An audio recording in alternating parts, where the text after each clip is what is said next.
Hey, this is Matt Damrow, sports imaging producer for SiriusXM, as well as voiceover actor.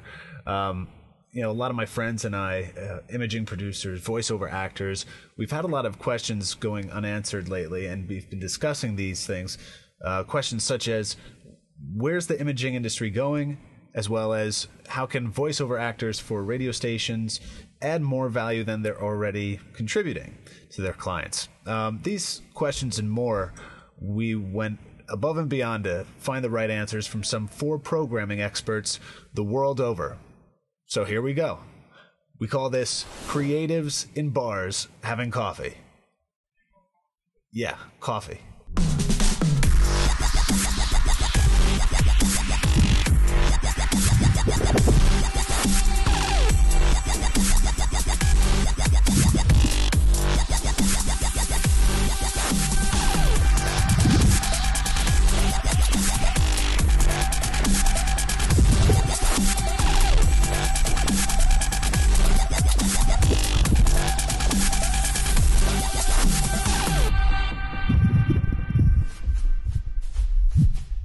For our first question, we want to ask our experts where they see the role of an imaging director evolving into over the next few years.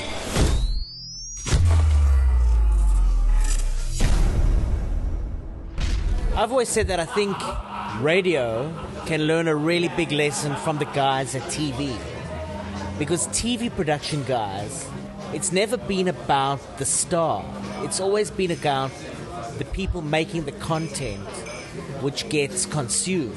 And I think more and more so, you'll see production teams in a radio environment will start becoming bigger, because that's actually where the stuff is being made. Audiences are like hungry lions. If you just keep on feeding them, the more you feed them, the more they'll want.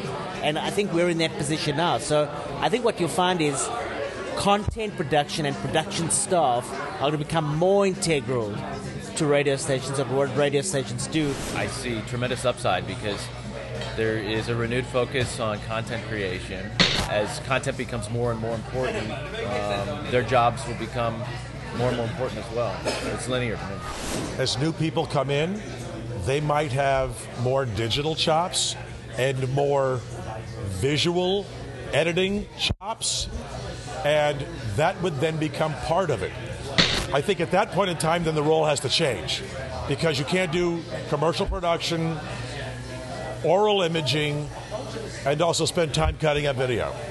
But I see the imaging person maybe hopefully morphing into the same guy who does the oral imaging is also creating visual imaging, either based upon the oral imaging or as a counter to or a complement to, and also doing digital editing, and that would be for the web, for your website, also for your social media. I see it getting into, why wouldn't you send out imaging pieces daily on social media? Does your website look, and does your social media look like your station sounds? And if you have one person who's interpreting the director's direction, working on the sound and the visual, it's likely to be more seamless and congruent. And that's really what we need. I mean, if you look at a lot of the companies, Cumulus included, it's tough to have imaging directors in a lot of the medium and smaller markets. Our largest markets, we have some amazing people.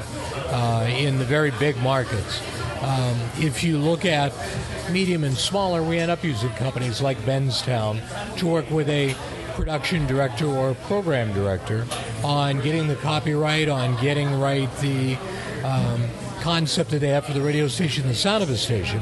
And so I think that we're going to see more and more people use outside sources for that, just because of searching for cost-saving moves. Everybody's there. Cumulus, as I walked in, had already made all those cuts. So in our case, we have added a few people in the biggest markets. But I really think that the role of the imaging director at this point is being covered by a program director or a production director.